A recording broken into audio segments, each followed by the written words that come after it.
Oh, hey guys. So, did I go to Philly and get fucked? Not, I mean, if you go to Northeast, you do get fucked. They're just, that's what it is. But, it's funny how things work. If I didn't go to Northeast, come out of the house, and take that load, and then pick up what I just got done doing a couple days ago, I never already got the amazing load for next week that I kind of just lucked into. So, funny how that works. But, yeah, like my contact that I was hoping would have something for me in the Northeast did. But it was, let's see.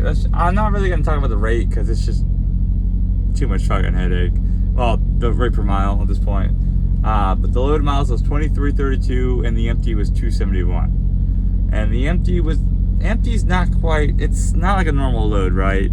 Yeah, I did have deadhead, but it's not from like straight up from point A to point B. There's really A, B, and C.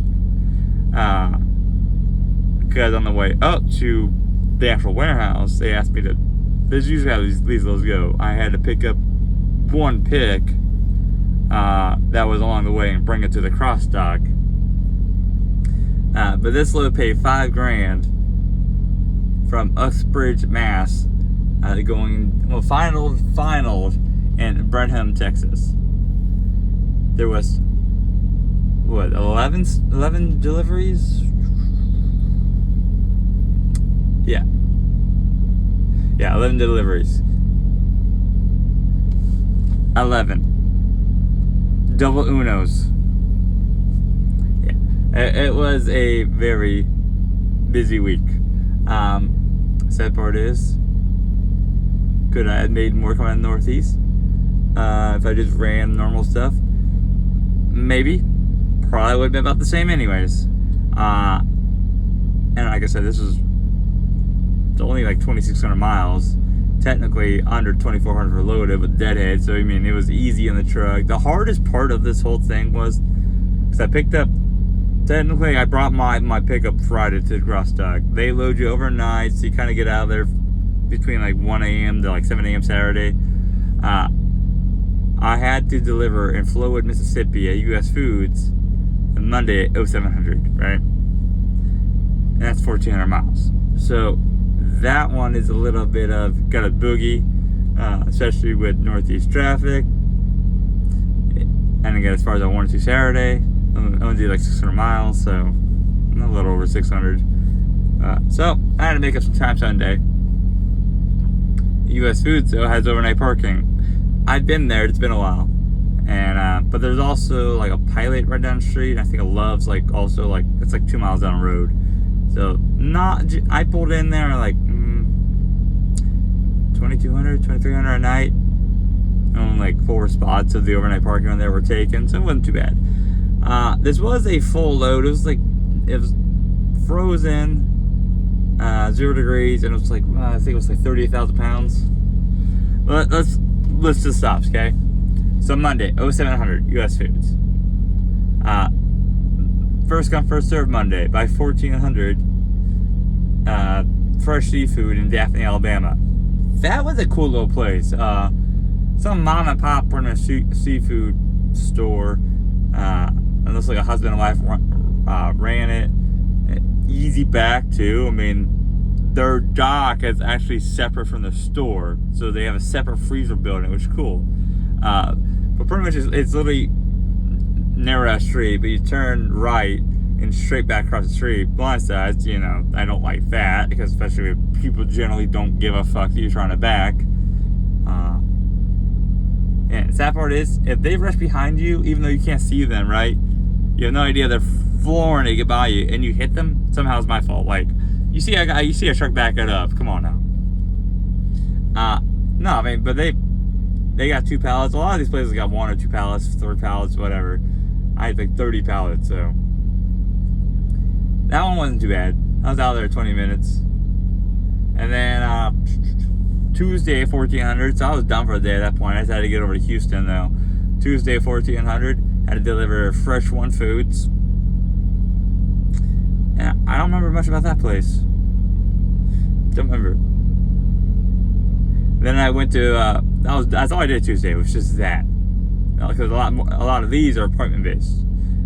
Benefit being LTL though, there's a little wiggle room on appointments. A little wiggle room. Or so Wednesday, it was 6:30. Gourmet Foods. That place, I showed in there a half a pallet. My thingy shows 6:30, right? It was 6:30 for my appointment. I showed up, there was 70 pieces, half a pallet, right?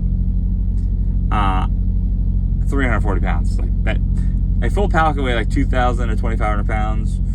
So that's with the heavy shit, you know, like potatoes, you know, meat. Like that first pallet I dropped off for US Foods was 1,500 pounds. So this is, you know, barely a pallet. I show up in there, they're like, your appointment's not till 8, and I was like, really? My thing shows 6:30. It's like, I literally just have a half a pallet. They're like, you just got a half pallet? I was like, yeah, that's all I got. It's like, it's easy to get to. He's like, all right, let me see what I can do. Talk to the lumpers. He says, just wait out there for a few minutes, we'll figure something out. You may have to wait for our door to get open. I was like, okay, because yeah, this place is cramped. There's only like 6 doors, right? Guy comes out, he's like, that guy's gonna come out, and as soon as he's out, you just loop back around, pull back in there, we'll get it off. I was in and out in like 30 minutes. Benefit LTL shit, it's like, my half a pallet doesn't work. Like, just get me out of the way so you can have a real truck come in, right? Alright, so then 0900, I went over to Speaks, and also this is Houston too. Well, Gourmet Foods is Conroy, which is north of Houston. Right? Went to Speaks. Definitely don't remember much about that one. Brought them 2 pallets. And they were about 800 pounds a piece. And then, you know, Wednesday, 11:30, Cisco. Over there on Greens Crossing. And that one actually wasn't that bad. Wasn't that bad. Then another Wednesday, first come first served by 1,400. All Harvest brought them 2.5 pallets. They took a good chunk. They took 3,000 pounds. That was the heaviest drop at that point, because Cisco only took 2,000. Oh, I lied. Fresh Ones was the heaviest, 8,000. Alright, so yeah, I have it on my laptop because you're wondering. Because if you don't have the notebook here, obviously, because well, it's a lot of stops. Alright, so that's all I did Wednesday. Here's my final day. Started day at Benny Keats in Houston, Southwest Houston, right? They have overnight parking, but this one go fuck itself. It's not San Antonio. San Antonio one's good. This one's not. Nothing like getting attitude straight in the morning. Now, granted, I got attitude with my own doing, right? Because I had a typo, but it's like, what's the point of security walking around if they're not gonna come like look for a solution or whatever? I guess I typed my phone number wrong. Whatever, it happens when I first open my eyes up and I'm checking in. But why do you ask me for my phone number, my truck number, my company if you're not gonna care? You know. Good thing I kind of started getting like, what the fuck's going on? Because I didn't know. Also, I mean, it's also why generally security should do their own check-ins. Yeah. It's funny. Everybody's like, oh, I go to Walmart. I don't want to like, if I'm using self-checkout, they need to pay me. We should use that same logic out here. Alright. So, that one took 4 hours. For 4 pallets. Well, that was like 3.5. Which made me late by an hour and a half-ish to my next stop, US Foods at 0900 Thursday. And they were only getting 2 pallets. Which, then a late fee was applied to US Foods, $100. But I technically had the, so some of these had lumpers. Like, and the broker gave me $800 up front for lumpers for me. So I would just pay as I go pretty much. Wait, it's pretty risky. Giving a driver up front $800. Pretty risky. But with this contact, it's like the only way you kind of get in with them is if you have to kind of be referred to them. They don't really just There's just not really on the spot board. So it's more you get in by you knowing somebody. But I was out of that one for 2 hours. Now all Thursday I was late. From the first stop made me late all the way down. And US Foods got 3 pallets for almost 4,000 pounds? Yeah, about that. Yeah, 4,000 pounds. Went to... This place was interesting. This place was tight as fuck. Thank God for a Volvo, though. I was watching a hood truck struggle to get in, and I one-shotted it.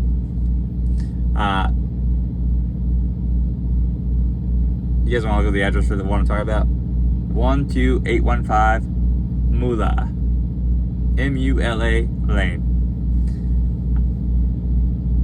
Yeah, I was there for 2 hours for 5 pallets, 7,500 pounds. First come, first serve. Thursday by 11. What did I time they get there?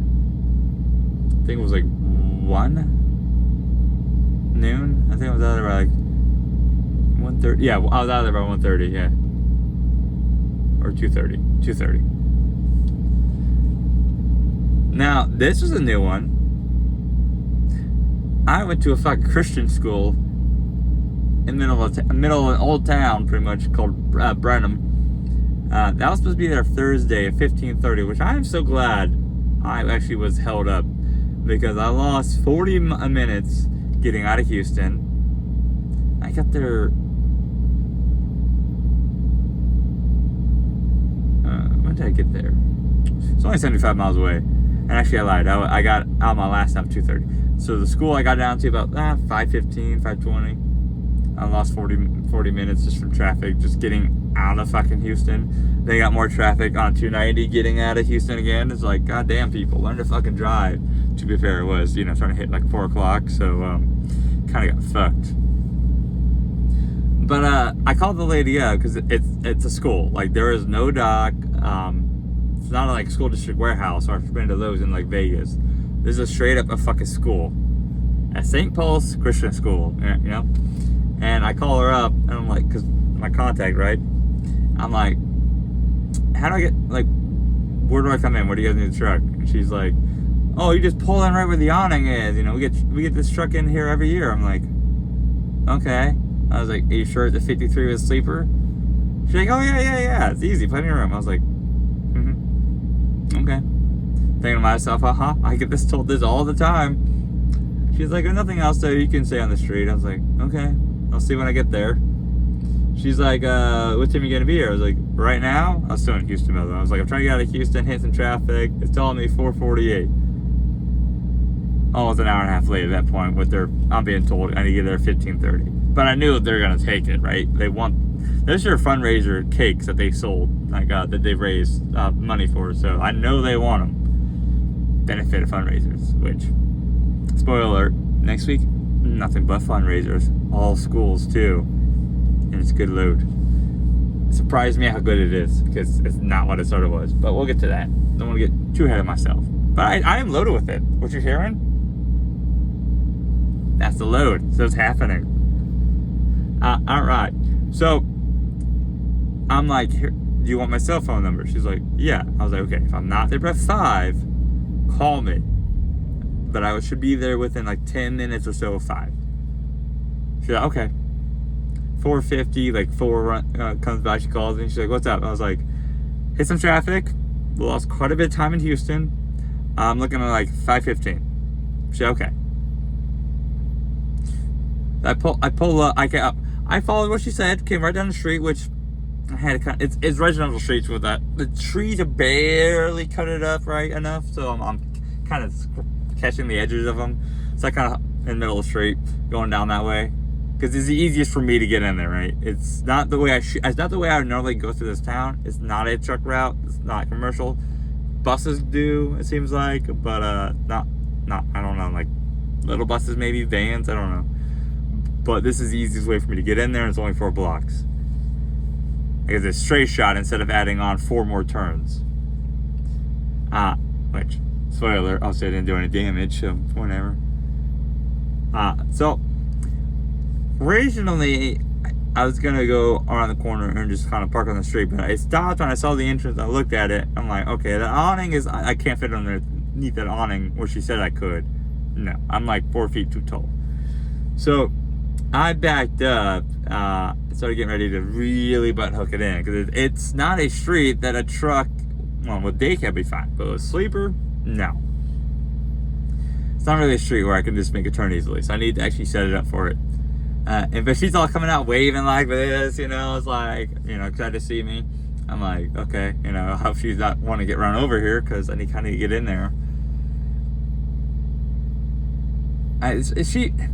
You could tell she has grandkids, because she kind of came out at me with the approach that she was going to help, even though I was really just ignoring her.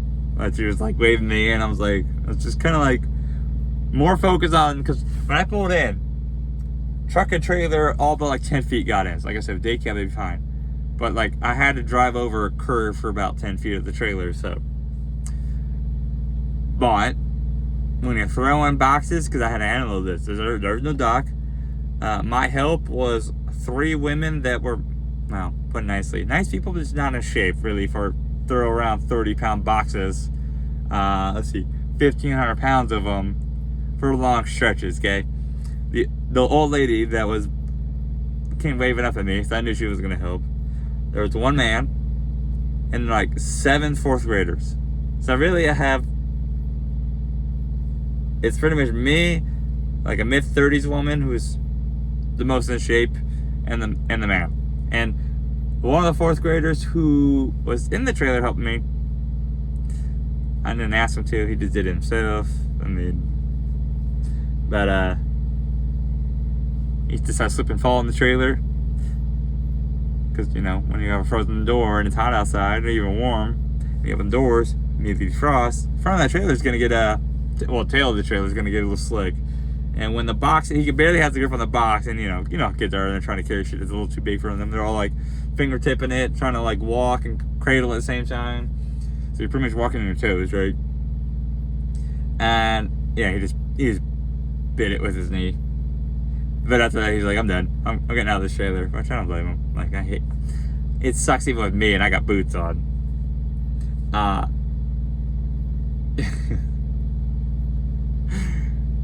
Then the lady's like, the lady made me laugh. We get all 1,500 pounds, right? Well, after the first, like, so the man and I would bring the boxes and put them on the edge of the trailer. That way, the woman would grab them and put them on these, like, teacher carts. If you know, you know. Dan, you should probably know what I'm talking about. Little teacher carts. And when the boxes are this big, about this big, you're not really putting much on there. Alright? You might put like 4 on there at a time. Maybe 5, 6 if you stack them up a little too high. So, and when there is 1,500 pounds, it says 40, but I bet you it was a little more than 40. But either way, it took them like 7 trips, 8 trips, back and forward for us to get rid of all the boxes. But the lady at the end's like, who is the most in shape by quite a bit. She's like, does this look like I work out? I was like, and I hold in my arms, I'm like, does this look like I work out? She started laughing. And she's like, well, you're used to this. I was like, wait a minute. You think I do this every day? I was like, I'll have you know, what I do almost every day is I just back up to the dock and somebody with a forklift goes in there. I haven't done this in a while. Although I will take that over the fucking Pepperidge Farms. For those who've been around this channel for a while, the Pepperidge Farms, I posted a picture back in the day where I did 600 boxes, like floor loaded. Yeah, that was fun. Same sort of unload though, similar, a little different though, because there's with the Pepperidge Farm, I was taking them to like hubs pretty much, mostly storage fucking units. Gotta love that. You want to see scary shit? Watch me fucking 53 get into the storage unit fence, either nosed in or back in, and then have a navigate around it.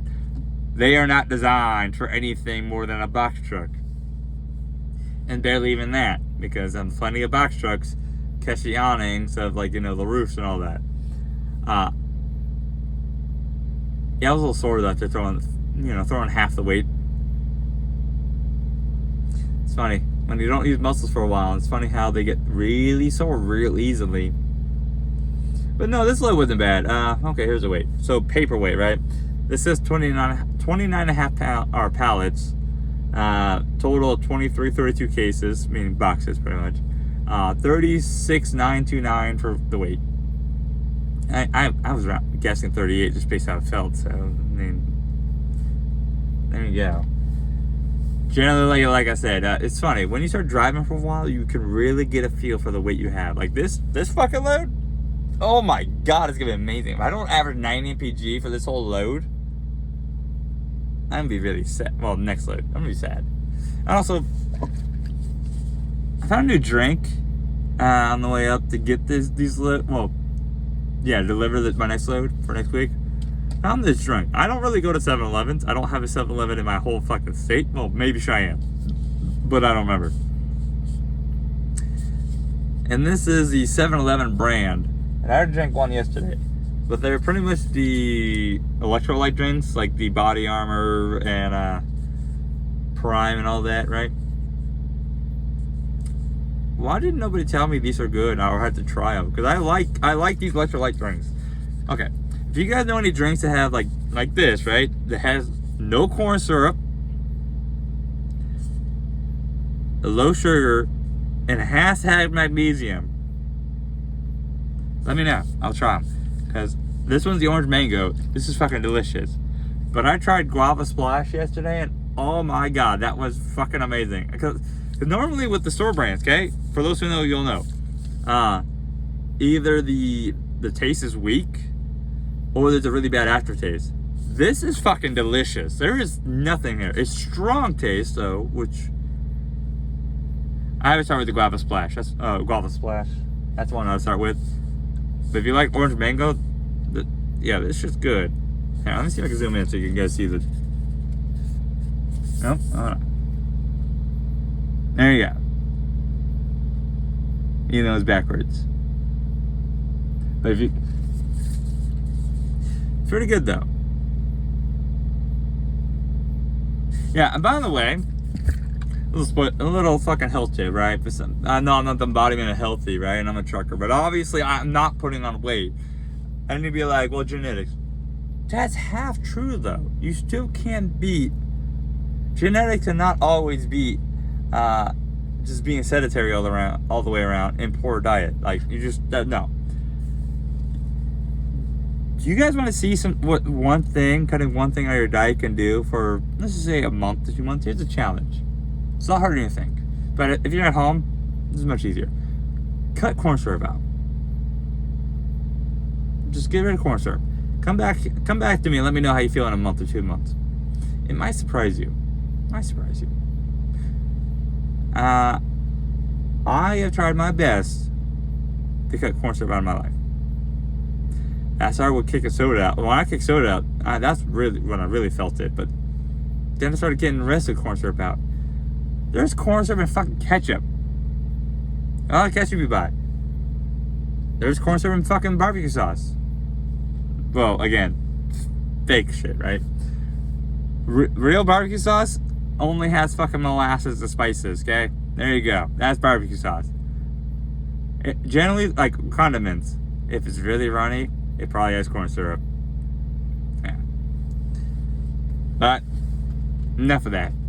I will see you guys next week, so you can tell me that I was really stupid for taking this load that made me luck into next week's load, which also is going to get me back up north where I need to go, and I need to start making money again.